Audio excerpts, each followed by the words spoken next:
sure I'm allowed to say that, but I think so. I think they've become friends, right? Right. Great. Stand up. Stand up. These are two tough cookies, too. You think that was easy? It wasn't easy. These are two tough people, good people, but tough people. But, you know, we're in the Oval Office, and we were getting near. But the one was at one side of the room. I had two chairs right in front of the desk, the beautiful, resolute desk. One's over here. One's on the other side of the room. I said, fellas, could you get a little closer? Well, I don't know. They felt very uncomfortable. You know, they've been killing each other for 32 years. So I say, can you get a little closer? After 1 hour, they were right next to each other. We made a deal. They hugged. They signed. And we had peace with two very important countries. And I'll never forget it. So they started off a little weak, and they ended up really strong. And you can be very proud of yourselves. It was a beautiful thing to see. Thank you. Look at that. Can you believe it? 32 years. Thank you. Thank you very much. But we're honored to be joined today by Prime Minister Rama of Albania. President, where is President Milei? You're another one, I'll tell you. Where is President Milei? I endorsed him. I'm not supposed to be endorsing people, but I endorse, when I like people, you know, I've had a very good record of endorsing candidates within the United States. But now I endorse foreign leaders, including Viktor Orban, who's here, and others. And I endorse this gentleman, Milei. He was a little behind in the polls. He ended up winning in a landslide. I just endorsed the Prime Minister of Japan. She was in a tight race, but was probably going to win. And she won in the largest number in the history of Japan. So she likes me a lot. But it was an honor, and you're doing well. Oh, look, they're sitting right next to Victor. I think, but ultimately, I think I'm going to end up endorsing. Hey, look, as long as it works, it's okay with me. But the endorsement seems to be working in foreign countries, too, so that's good. But nice to have you both. Victor, nice to have you both. Very proud of you. The Prime Minister, another really just a great guy, Pashinyan of Armenia. President Aliyev of Azerbaijan. I love saying that name now. You know, at the beginning it was giving me a hard time. Now I love saying it. It's a beautiful name. I love it. His Majesty King Hamad bin Isa Al Khalifa of Bahrain. Bahrain. Thank you. Thank you. Where are you? Where are you? He's so rich, he can sit there. He can sit wherever the hell he wants. You know, he could sit up in the corner. He could sit up top. He might take a piece of this building, Marco. He'll take 25% of the building for about $6 billion. Thank you. And you've been very generous also. We appreciate it. Prime Minister Hun Manet of Cambodia. Raise your hand wherever you may be. Because, yeah, hi, how are you? Congratulations. That was another one, right? We did a good job with that one. Prime Minister Madbouli of Egypt. Thank you very much, and say hello to the General/President. Okay? Prime Minister Orban of Hungary, who has my complete and total endorsement for election. Not everybody in Europe loves that endorsement. But that's okay. He does an unbelievable job. He's done an incredible job on immigration, unlike some countries that have hurt themselves, but they're working on it. But I just want to let you know you have my total and complete endorsement, and I'm putting it out. I already did, but I'm putting it out again. And you're coming up with an election, and I think you should be good. I'll tell you, Milei did pretty well. He was a little down, right? And then he ended up winning in a landslide, so that's pretty good. You're going to do great, Victor. Thank you very much for being here. Appreciate it. You run a great country. A man that I really like a lot he's definitely tough. I don't want to fight him. President Prabowo of Indonesia. Thank you very much. Please, this is a big guy. I tell you, I said, how many people in Indonesia? He said like 240 million. I said, no, say it again. How many? It's a big country you have. And you do a great job and respected by everybody. And thank you very much for being here. Thank you very much, Mr. President. President Tokayev of Kazakhstan, thank you very much. What a country that is. It's a wonderful country and a rich country, in case anybody has any question. We have some very rich people here today. President Osmani of Kosovo. President, thank you very much. Great job you're doing, too. Thank you very much. Prime Minister Sharif, I like this man, of Pakistan, because there was some fighting going on when I got to know him, and your Field Marshal, General, great general, great Field Marshal, a great guy. And I got to meet the Prime Minister. And he said in front of our Chief of Staff, Susie Wells, who's right here, he said, you know, nobody knows this, but I believe that President Trump saved 25 million lives when he stopped the war between us and India, right? You made that statement? I said 25 million lives, could have been much more, actually. But it was really a beautiful thing. You said that in front of a group of people they walked out. They don't think about it, but you're talking about that kind of lives. That war was raging. Planes were being shot down, right? And it was Pakistan and India. And I got on the phone with both of them, and I knew them a little bit. I knew Prime Minister Modi very well, actually. I got to know Pakistan through a little trade. They were trying to make too good a deal, and I got a little upset with them. And in the end, they got what they wanted, right? And they made a good deal. And I got to like them, the Prime Minister, the Field Marshal, who's a tough man, a tough, good fighter, right? Good, serious fighter. I like good fighters, actually.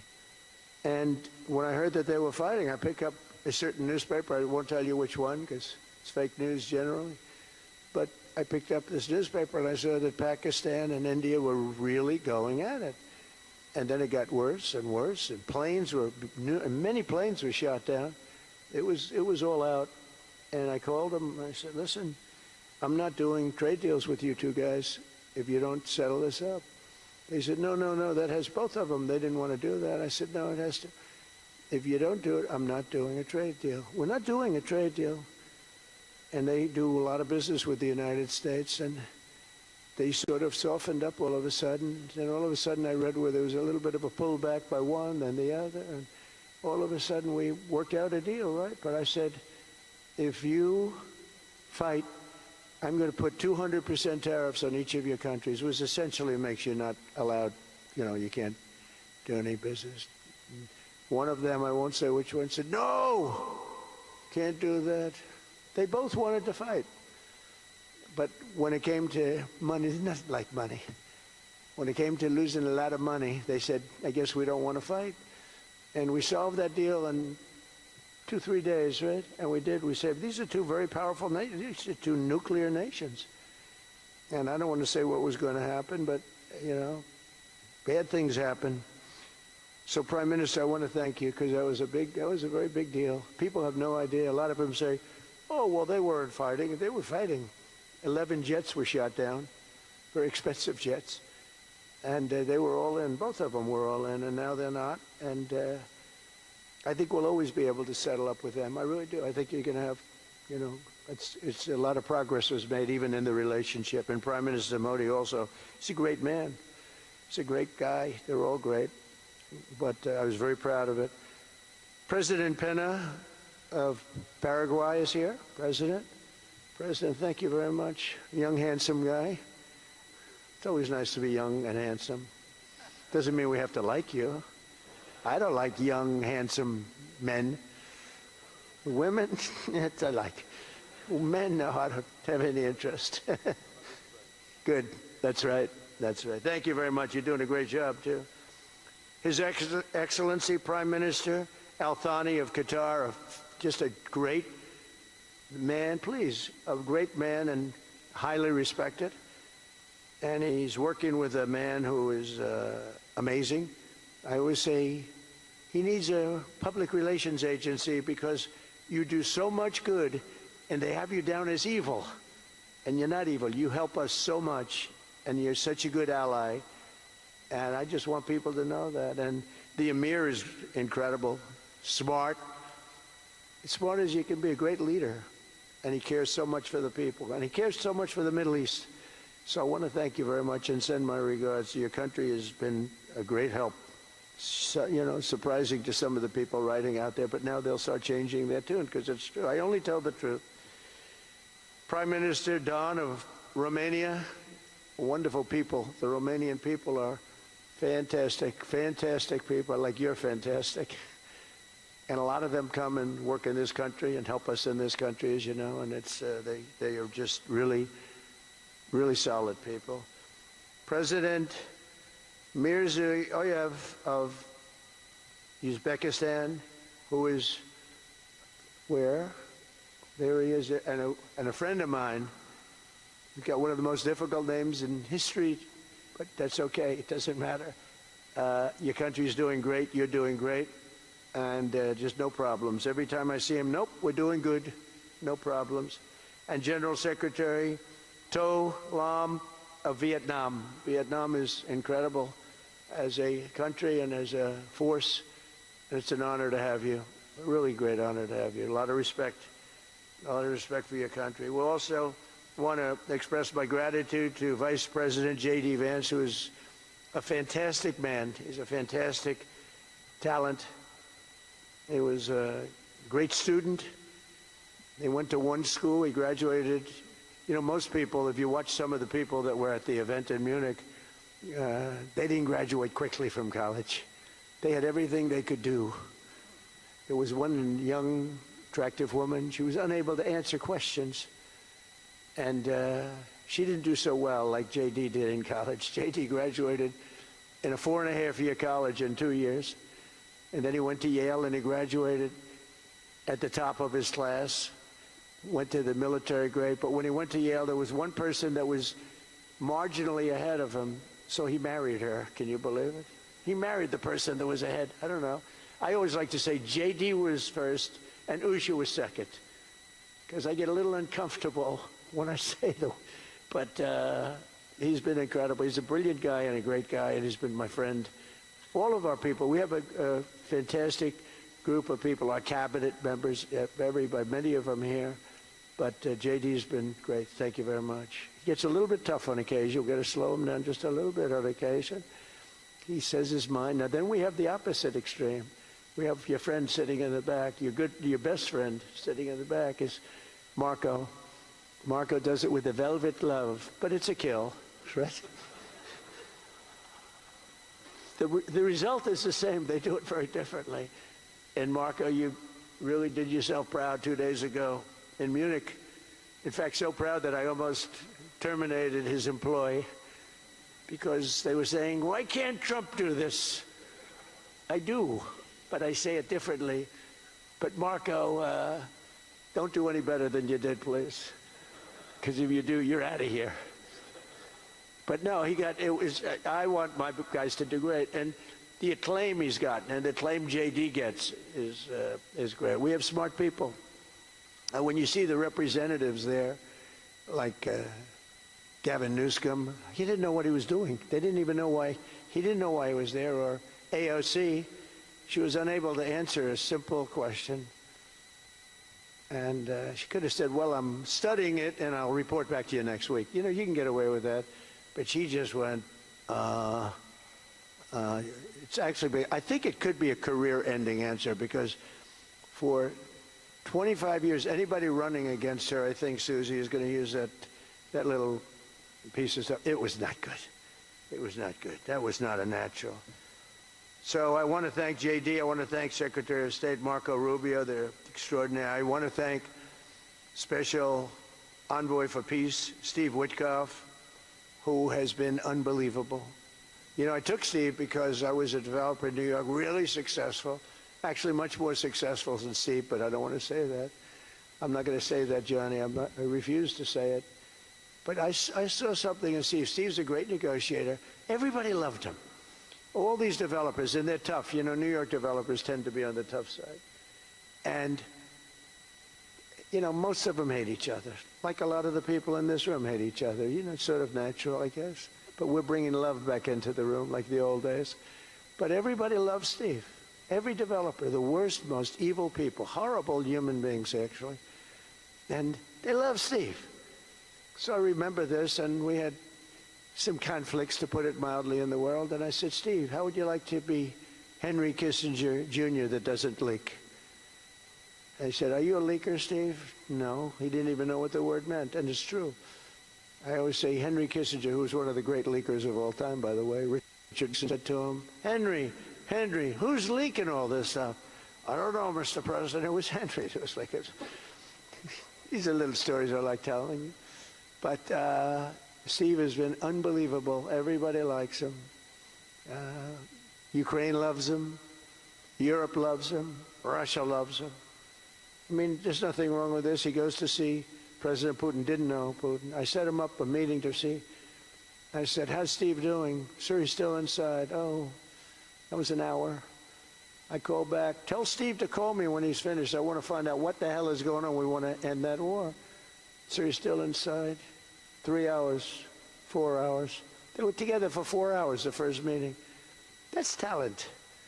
And they get along. I mean, people like or don't like Putin or Zelensky.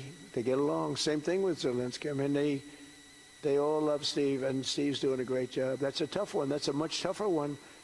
I would have thought that some of the ones that we settled that are up here would have been, I thought this would be easy because I have a very good relationship with President Putin. I have a very good relationship with President Xi. I'm going to be going to China in April. That's going to be a wild one. I said, but we have to put on the biggest display you've ever had in the history of China. You know, last time I went to China, President Xi, he treated me so well. He gave me a display. I never saw so many soldiers all the same height, exactly the same height within a quarter of an inch. You can do that when you have 1.4 billion people. You know, lots of shoulders. Everybody was within about 1/8 of an inch the same height. I said, if they put their helmets down, you could have played pool on the top of their heads. And it was pretty amazing. But I said, you got to top it. He said, I'll top it. We're going to top it. We're going to have a lot of the people, most of the fake news back there is going to be going. So we have, Steve has done a great job. And then a little bit later on, we brought Jared in. Jared was responsible for the Abraham Accords, which is incredible. Nobody else could have done that. A very smart guy. And we're making Jared an envoy also, envoy of peace. They're both envoys of peace. And you couldn't get two. I tell you what, I watch these two guys. I say, at least we're covered from an IQ standpoint. These two guys walk into a room. And but people like them both, you know. They're good people. And they like them both. And they've had some very good meetings. They've had some very interesting meetings having to do with, as you know, Iran is a hot spot right now. And they're meeting, and they have a good relationship with the representatives of Iran. And, you know, good talks are being had. It's proven to be, over the years, not easy to make a meaningful deal with Iran. We have to make a meaningful deal. Otherwise, bad things happen. But we have to make a meaningful deal. But they have a great relationship with the representatives of Iran. They have a great relationship with the other one that they're really working on now. Because so many of these, I mean, as an example, Kosovo, Serbia. I did that one. Could you stand up, if any of you guys are, when you're here, just stand up for a second. Kosovo, Serbia. Stand up. What a job. Thank you very much. We appreciate it. So good. And you're getting along. And when you don't get along, you'll call me, and we'll get it solved, right? We'll get it solved. Thank you very much. Really good. And then again, Pakistan and India. That was a big one. And just, I think you should actually stand. Come, please. Stand just for a second. Pakistan and India, thank you very much. And I spoke to Prime Minister Modi. He's excited. He's watching us right now. Egypt and Ethiopia. We're going to get that. You know, there's a little dam that got built. Little dam, like maybe the largest dam in the world. Built and financed, of course, by the United States brilliantly. And having a little trouble getting water to the Nile. It's not, that's a tough situation, but we're going to get that solved. Armenia and Azerbaijan we talked about, and again, thank you fellas very much. Great job. Great job. Thank you. Cambodia and Thailand. So incredible what you did, that you got together and it all worked out. They're watching right now on closed circuit. Thank you very much, and thank you. That was a big one, Cambodia and Thailand. These are nasty fighters, I have to tell you. These fighters are nasty. Now we talk about, you talk nasty fighter, you're nice guys compared to this. Congo and Rwanda. That was, and we've got them pretty peaceful. There's little flare-ups every once in a while. I'll get a call once a week. Sir, there's a flare-up in the Congo again. We'll get it straightened out, right, Susie? We'll get it straightened out. And Israel, as you know, with, you could say Israel and numerous countries if you want to really know the truth, but Israel and Iran, and we'll see where that goes. But when you think of Israel, we've done the biggest thing of all. We have peace in the Middle East right now. That's bigger than people said it couldn't be done. For 3,000 years, they've been talking about Middle East. They said it couldn't be done. And you look at what's happened in Gaza. And one of the keys to it was when we took those beautiful, magnificent, we just ordered 22 more of them, updated model. The B-2 bombers are incredible. I never understood the B-2 bomber. I'd watch, it's a wing. And I've never quite understood that, Johnny. I'd look at it, I'd say it was beautiful, but what does it do? It carries very big bombs. And it went into Iran, and it totally decimated the nuclear potential. And when it did, when it decimated that, all of a sudden we had peace in the Middle East, because there was a black cloud hanging over the Middle East, and if that wasn't done, that cloud would have been there. And countries like Saudi Arabia, countries like Qatar, countries like, nobody could have signed. You would have had that threat. Nobody could have had, you couldn't have had peace in the Middle East. So now we may have to take it a step further, or we may not. Maybe we're going to make a deal. You're going to be finding out over the next probably 10 days. But this meeting today is proof with determined leadership, nothing is impossible. When I took office, the war in Gaza was raging with thousands of people being killed and no end in sight. Today, thanks to unrelenting diplomacy and the commitment of many of the great people in this room, we have 59 countries signed up on Gaza. Think of that. We have, it's amazing. But all the people, many, really so many in this room, the war in Gaza is over. It's over. There are little flames. Hamas has been, I think they're going to give up their weapons, which is what they promised. If they don't, it'll be, they'll be harshly met, very harshly met. They don't want that. All this stuff like they don't mind dying. They told me that's not true. Everyone said, oh, they don't mind dying. No, they don't want to die. They said, we don't want to die. People don't want to die. The ceasefire was held, and every last remaining hostage, both living and dead, has been returned back home. Think of that. That was an impossibility. And we did hundreds of hostages, but the last 20, and I always said to Steve and Jared, I said, the last 20 are going to be very tough, very, very tough. And we got them back. We got the living back, and then we only got about 16 of the dead, and we said, well, you got to get them all. You promised them all. And they dug and dug and dug. You can imagine it's a job that's brutal. And Hamas really did a lot of that work. And you got to give them credit for that. They brought the last one home a week ago, and we got all 28 of them, living and dead. The amazing thing, because I've never seen anything quite like it, the parents of the dead, they knew their boy was dead. This case, boys, all boys, men, but to the parents' boys. They knew their boy was dead. They wanted that before. Usually it stops very slowly. This was just boom. But our First Lady was right in the proper location for me. I'm waving to people, and she was holding it a little tighter. She knew what was happening. She did. She said, that's a very successful movie out right now, like #1. Can you believe this? And it's a big movie star. And I always say it's trouble, because I always say there's not room in one family for 2 stars. I told her that. We can't have 2 stars in one family. So I don't know what that means, but it's not good. But it is good because we're proud of her. She did people in the United States love the First Lady, and she did the movie and has become the biggest selling documentary in 20 years. Can you believe? The theaters are all packed. Women especially, they go back and they see it 2 or 3 times, 4 times.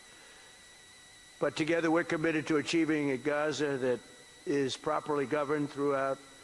The whole area is going to be, so many countries that have really nothing to do with the Middle East, but they may be somewhat close by. They're all involved. They want to go in and fight. They tell me all the time, we'd like to send soldiers to fight if it's necessary. And I don't think it's going to be necessary. We have 2 countries that want to go in and do a number on Hamas. I said, I really don't think I hope it's not going to be necessary, because they made a promise, and they promised me get rid of their weapons. Looks like they're going to be doing that, but we'll have to find out. But it's no longer a hotbed of radicalism and terror. And to end that, we have today, and I'm pleased to announce that Kazakhstan, Azerbaijan, UAE, Morocco, Bahrain, Qatar, Saudi Arabia, Uzbekistan, and Kuwait have all contributed more than $7 billion toward the relief package. That's great. Thank you, fellas. Thank you.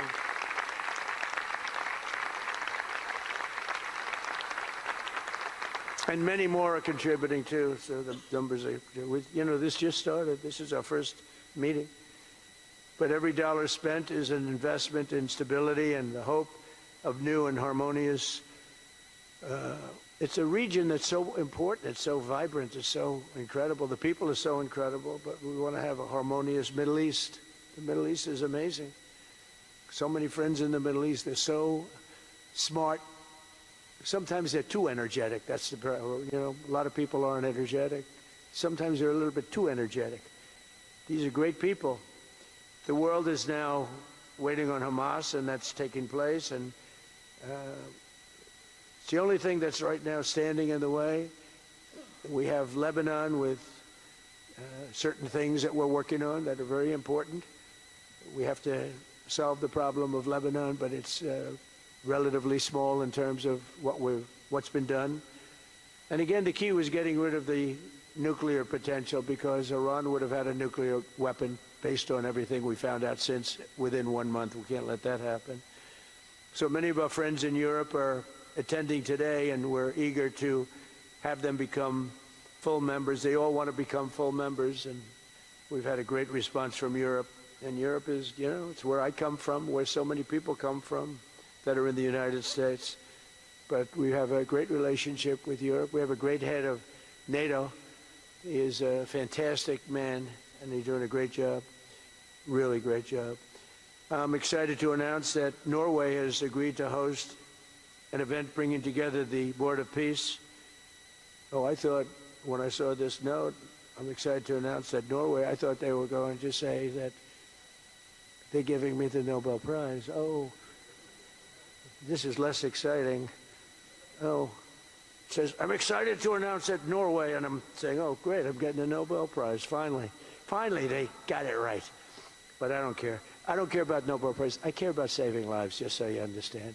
We play and we all, do what we have to do. I only have one thing. I don't want to see people killed from parts of the world that are very far away from the United States. And if I have an ability to turn off wars, I want to use that ability, because it's people. Millions of people.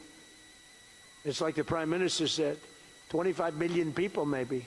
And that's a small number compared to what it could have been if you really think about it, right?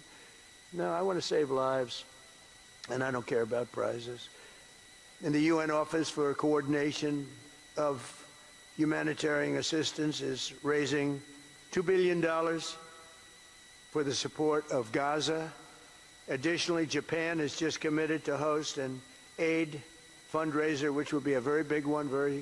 It's already successful. We know some of the numbers that are being talked about, which will be attended by other nations in the region, including South Korea, the Philippines, Singapore, and others. And I know that China is going to be involved, and I think Russia is going to be involved. I think they will be. I want to have everybody, get all sides.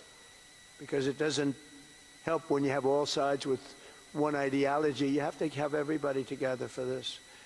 I'm also pleased to announce that FIFA will be helping to raise a total of $75 million for projects in Gaza, and I think they're soccer related, where you're doing fields and you're getting the greatest stars in the world to go there, people that are bigger stars than you and I, Johnny. I hate to say it. You know, I met one of your great stars who came to the White House, as you know, and my son was very excited. He's a great people. These are great people. And Johnny's going to bring the stars to the area. And they're really known. People in Gaza know every one of them, right? You know? So it's really something. And we'll soon be detailing the announcement. And if I can do, I'll get over there with you. I want to thank Johnny and FIFA for all of the wonderful things they did and are doing. They gave me their first Peace Prize. They gave me a Peace Prize. I think they saw that I got screwed by Norway, and they said, let's give him a Peace Prize. I mean, very good. Thank you, Johnny. I appreciate it. Johnny's very smart. He says very, very smart.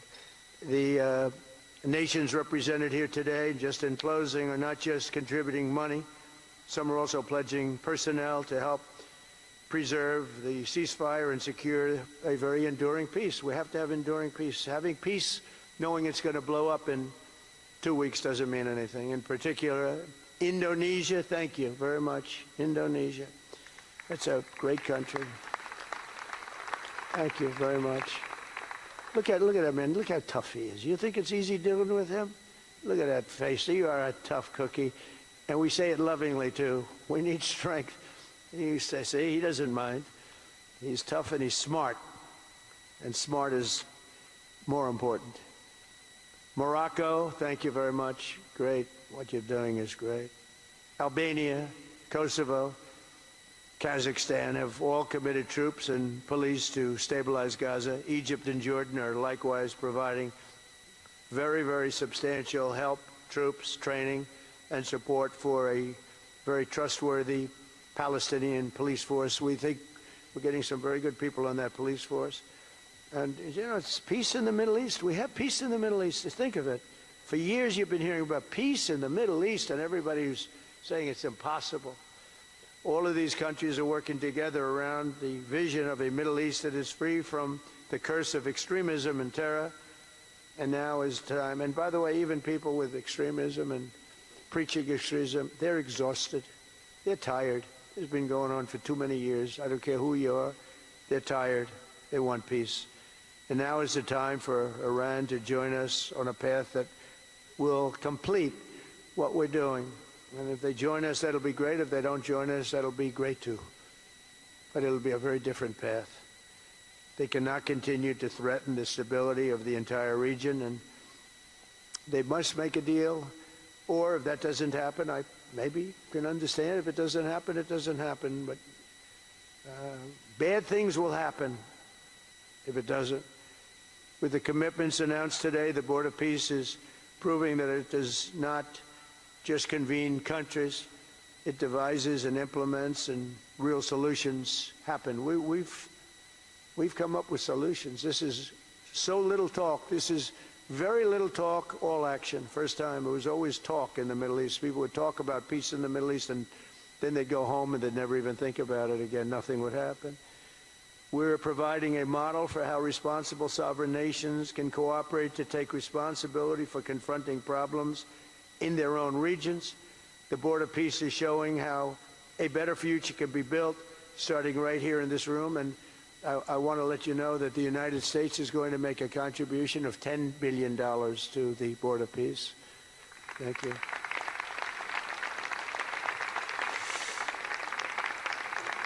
And we've had great support for that number. And that number is a very small number when you look at that compared to the cost of war. That's 2 weeks of fighting. It's a very small number. It sounds like a lot, but it's a very small number. So we're committed to $10 billion. Together we can achieve the dream of bringing lasting harmony to a region tortured by centuries of war, suffering, and carnage. They say 3,000 years. And hopefully we can lift up the eyes of the world to envision how other intractable conflicts can be settled. So many conflicts, they say, are impossible to settle, and we get them settled. We got, of those 8 that we settled, most of them were said to be not settleable. And they not only got settled, they got settled within days. More impossible problems can be solved as we go along this very beautiful path. I think it's a beautiful path. I think it's such an important day. Even the weather's beautiful. We walk in, it's beautiful. Everything's beautiful. But the ancient wounds can be healed, and they are indeed ancient. This has been going on for so many centuries that our entire planet will be a better, safer, more beautiful, and more peaceful place for us all. We're going to be working with the United Nations very closely. We're going to bring them back. I think the United Nations has great potential, really great potential. It has not lived up to potential. The 8 wars, I never even spoke to them about one of them, and I should be speaking to them about all of them. Someday I won't be here. The United Nations will be, I think, is going to be much stronger. The Board of Peace is going to almost be looking over the United Nations and making sure it runs properly. But we're going to strengthen up the United Nations. We're going to make sure its facilities are good. They need help, and they need help money-wise. We're going to help them money-wise. And we're going to make sure the United Nations is viable. And you have some very good people at the United Nations, can do a good job. But as I said, I've said it for years, United Nations has tremendous potential. A lot of people didn't like what I said. They said, oh, you shouldn't say that because, you know, we don't care about the United Nations. No, it's really very important, and I think it's going to eventually live up to potential. That'll be a big day. So I want to thank everybody for being here. You're my friends. You're great leaders. You're great people. And I can honestly say, you know, you're strong leaders. You're tough leaders in many cases. And without him, much wouldn't have been accomplished as well. And that's really important that we acknowledge him here today, and Ron Dermer. But a person who doesn't care much about the acclaim, we have to acknowledge too, and that's you, Susie. Because I would come back and you would say to me on every trip, what can I do for you? This matters. And you are an inspiration for all of us. So I thank everybody, and let me get on to, am I going on to the next slide? Sure. Caroline? Sure. Okay. Deconfliction. Over 70 countries now are participating in our Civil Military Command Center, and here are the results. Aid is up. 4,200 aid trucks have entered Gaza each week for 13 consecutive weeks, the longest stretch of high-volume assistance to Gaza in years. Diversion is down significantly from prior to the ceasefire, with less than 1% diverted this month. Food supplies are way up. We are reaching the full 2.1 million Gazans with aid, up 5 times from the delivery levels before the ceasefire. The percentage of households experiencing severe hunger has dropped from about 30% to down to 1%. As of this past February, drinking water has doubled, and child malnutrition has been cut in half. If we could go to the next slide. Mr. President, only under your leadership and this great team could we bring together the United States, Israel, Egypt, Jordan, the UAE, the United Nations agencies. Mr. President, bottom line, like you, this is a board of action, not a board of endless talk or speeches, and these results are a true testament to your leadership and the leadership of this great team. We are saving lives, and it's an honor to be a part of it. Thank you, Mr. President. Dr. Ali Sheikh. It is my honor to be here representing the National Committee for the Administration of Gaza. Thank you, President Trump, for your leadership, for your continued efforts. A new governing authority is now in place for Gaza, with a clear mandate and a clear commitment to establishing development and stability. However, we are operating in extremely difficult conditions. Large parts of Gaza Strip are severely damaged destroyed, actually. Humanitarian needs are acute. Law and order remain fragile. This is not normal operating environment, President, which is precisely why discipline and prioritization matter. Our priorities, therefore, are defined into 4 categories. First, restore security via professional civilian police under one authority, one law, and one weapon, including training and developing 5,000 Gazan police to be deployed in 60 days. Secondly, revive economic activities and livelihoods, creating decent jobs, especially for our young population.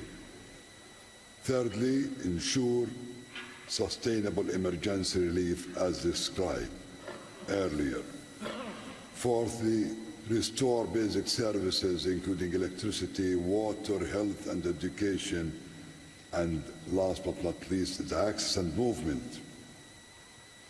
Our mandate is simple, President. Step by step to build the foundation for lasting peace, dignity and prosperity for the people of Gaza. And this is where we count on your continued leadership and support. Blessed the peacemaker. Thank you.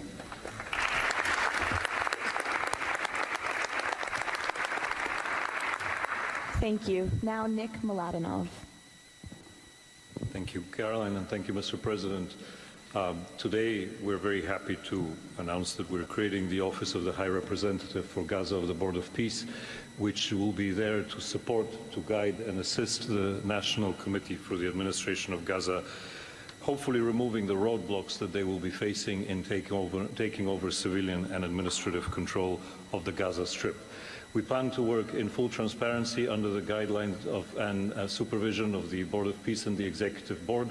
And of course, we will do that in great coordination with the Israel and with the Palestinian institutions, who we both require to make this work on the ground. And certainly with my very good colleague here, General Jefferson, the International Stabilization Force that is coming together. Mr. President, if I can actually use the opportunity to announce some breaking news that as of this morning, we started the process of recruiting Palestinian police force that Ali was just referring to. And just in the first few hours, we have 2,000 people who have applied to join a new transitional Palestinian police force to be formed in Gaza under the authority of the National Committee, with the support of the Board of Peace, trained in Egypt, where we have received an excellent proposal of how to do that forward. And this is critical to what we need to do as we begin this process. And if we may move to the second slide. It is this Palestinian security force, under the authority of the National Committee for the Transition Period, that will allow us to ensure that all factions in Gaza are dismantled and all weapons are put under the control of one civilian authority. The only way to do that is the full implementation of the 20-point plan and the UN Security Council resolution, which binds us all to make sure that that is the way forward.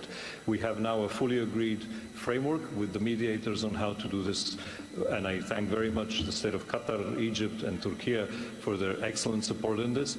We now need to move forward on communicating it and negotiating the details of the implementation plan with the factions on the ground. But rest assured to all of you that we're on the right track, and if I can ask one thing of all of us, is to make sure that we have one message. There is no other option except the full demilitarization and decommissioning of all weapons in Gaza for reconstruction to begin and for people to have a new way of life going forward. Thank you.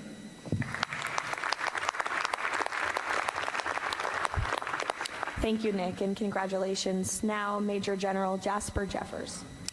Thank you, Caroline, Mr. President. It's an honor to be here today as the ISF commander. The ISF will do two things: stabilize the security environment in Gaza and enable civilian governance as established by the National Committee. For the last few months, we've had a team on the ground of U.S. military experts preparing the infrastructure for the ISF. This team's already operating from a combined joint operations center that's going to be the headquarters for the entire ISF. As you can see on our map, our plan is for the ISF to be assigned in 5 different sectors, each sector receiving 1 ISF brigade. In the short term, we plan to deploy to the Rafah sector first, in addition to the training of police. Midterm objective is to continue to expand, sector by sector, all moving to our long-term 12,000 police and 20,000 ISF soldiers.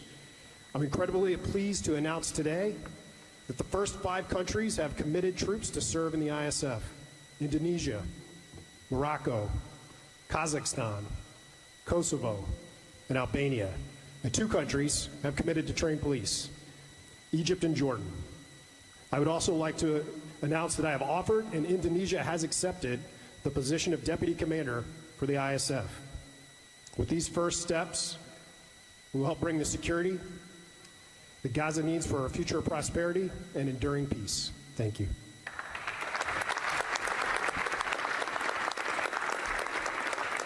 Thank you, Major General. Mr. Tony Blair. For decades, Gaza's governance has been characterized by extremism, corruption, ineffective institutions, and the complete absence of a route to prosperity for the Gazan people. Yet, as President Trump recognized, its potential has always been vast. 25 miles of Mediterranean coastline, proximity to great regional and global markets, and a young, dynamic population with a median age of 19. So today we set out profound changes necessary to rebuild Gaza for Gazans. Gaza not as it was, but as it should be, including its governance. Effective public institutions serving the people, a business environment where enterprise flourishes, an education system educating the young for tolerance and achievement, and a tech-enabled society making the most of the digital revolution. This is a vision of Gaza as part of a Middle East at peace. Not a phony piece of declarations no one means and agreements no one intends to keep, but a genuine commitment to a region where, whether you're a Muslim, Jew, Christian, of any faith or none, you can rise by your own efforts and feel your government by your side, not on your back. That is the vision behind President Trump's 20-point plan for Gaza, and it remains the best, indeed the only hope for Gaza, the region, and the wider world.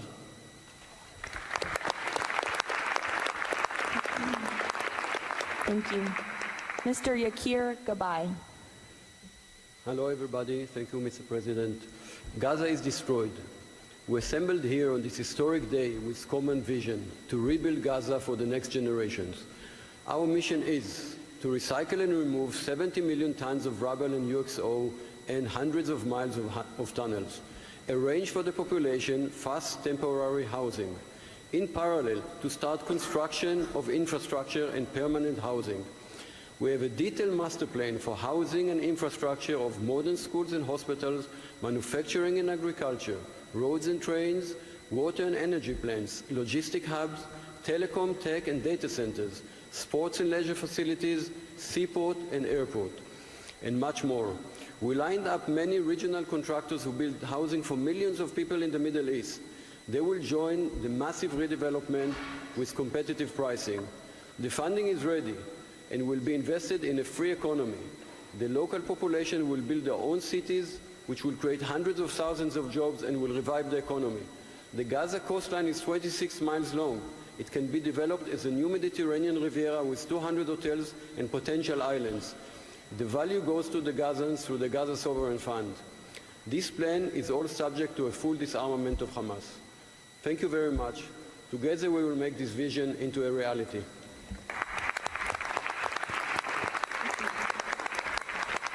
Thank you. Mr. Liren Tanmin.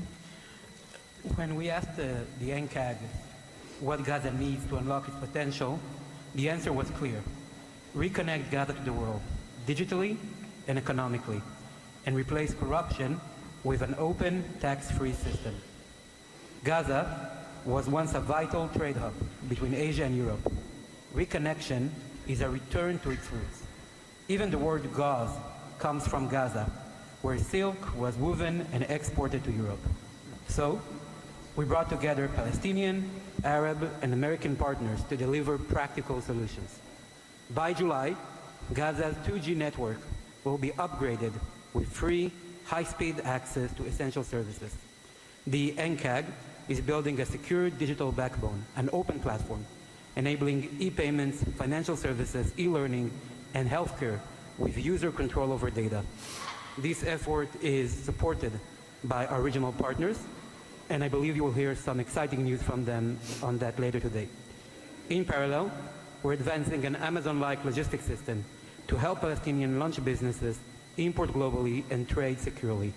This will lower prices, drive growth, and help transform Gaza into an open, transparent, corruption-free economic zone. Thank you. Thank you. Mr. Mark Rowan. Mr. President, distinguished leaders, the goal is simple. Take the momentum all of you have provided and build it into something that is not just temporary relief, but something that provides a long-term foundation that will enable many of the goals we've spoken about today to be achieved. We plan to do this by gathering Gaza's productive assets in one unified structure. This will allow independent, professional, conflict-free management of the resources to benefit the Gazans. This will also enable expeditious planning and zoning and not fragmented projects that do not contribute to an economic whole. The potential here is tremendous, but it has to start somewhere. The start is in Rafah, where, as you heard, that will be the first place security is deployed. The plan is 100,000 homes for 500,000 residents plus $5 billion of infrastructure. Over time, 400,000 homes for the entirety of the population with more than $30 billion of infrastructure. Let me put it in financial terms. This is not a problem of money or collateral. This is a problem of peace. The coastline alone, $50 billion of value on a conservative basis. The housing stock, more than $30 billion as rebuilt. The infrastructure, more than $30 billion. $115 billion of value. It just needs to be unlocked and financed. Great. Thank you. Mr. Ajay Banga. Thank you, Caroline, and thank you, Mr. President.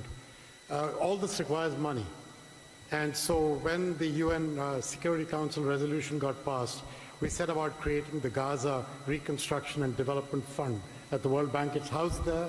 The World Bank's role is that of a limited trustee.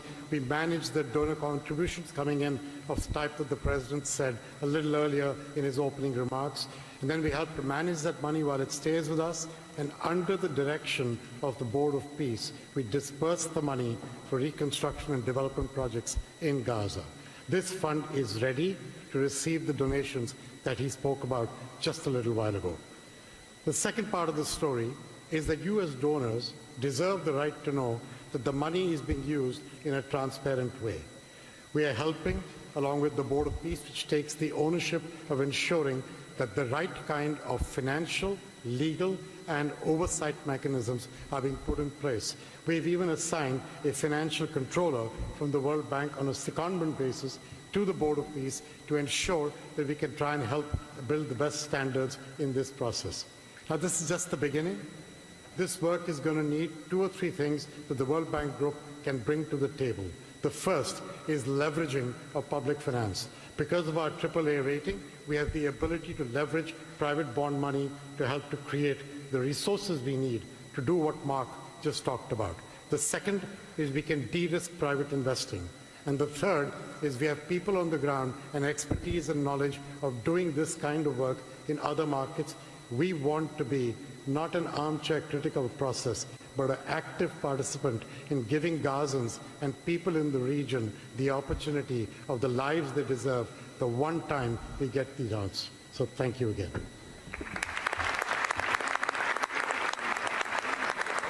Thank you all for your tremendous work. Before we turn it over to many of the distinguished leaders who are here today, we are going to hear from Mr. Kushner to talk about the future of the Board of Peace.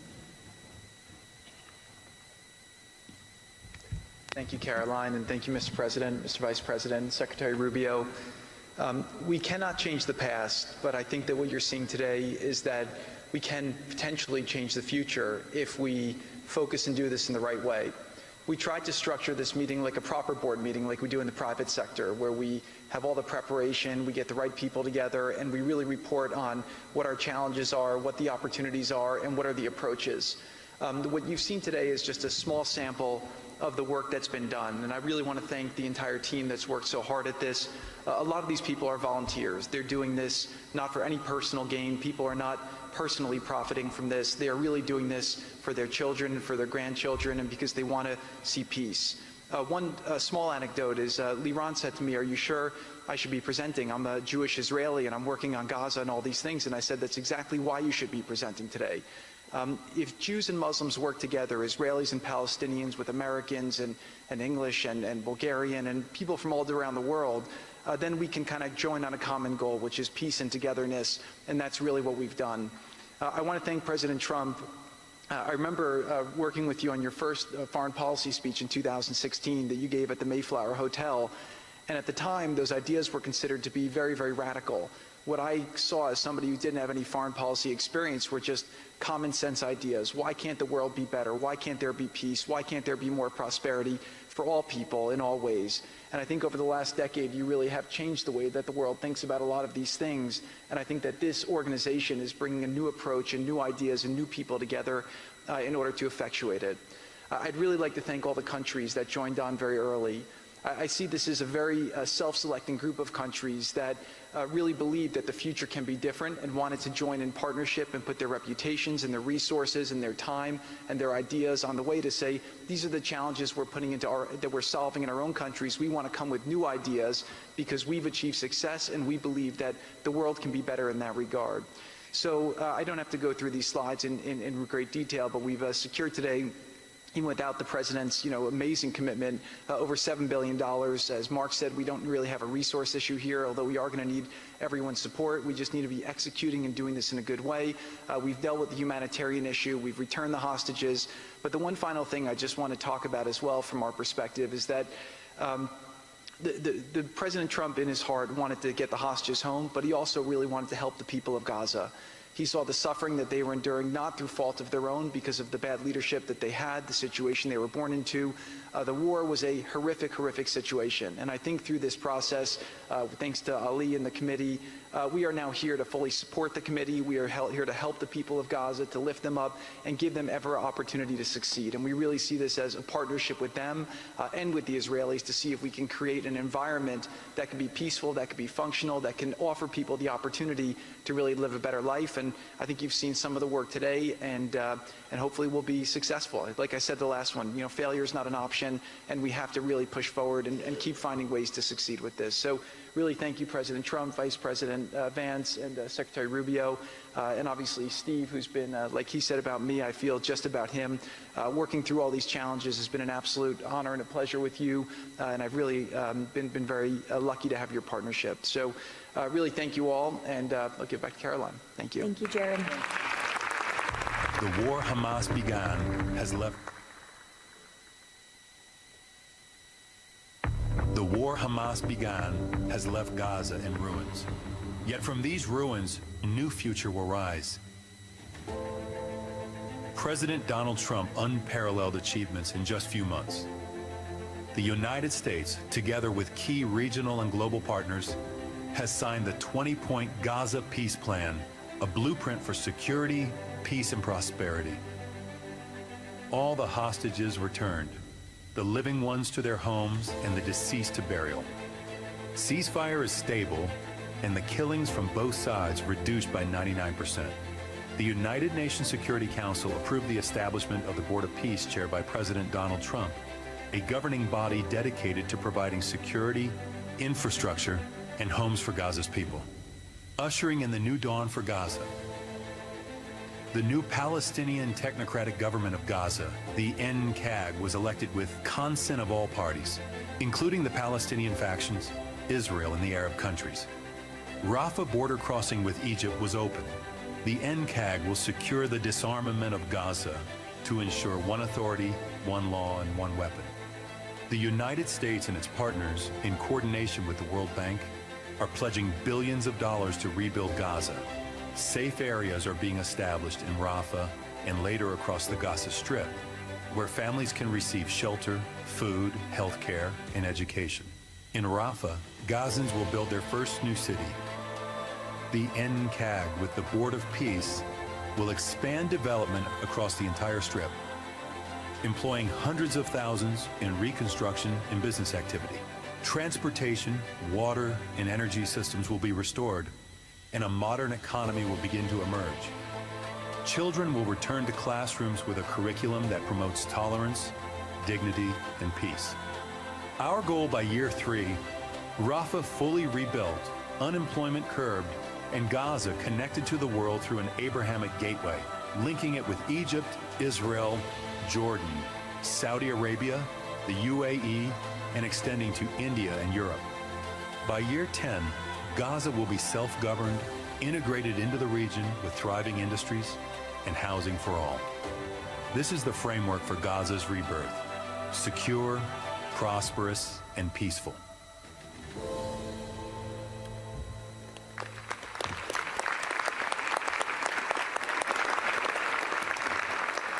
It's amazing. Now we will hear from our distinguished leaders who are here today, beginning with the King of the Kingdom of Bahrain.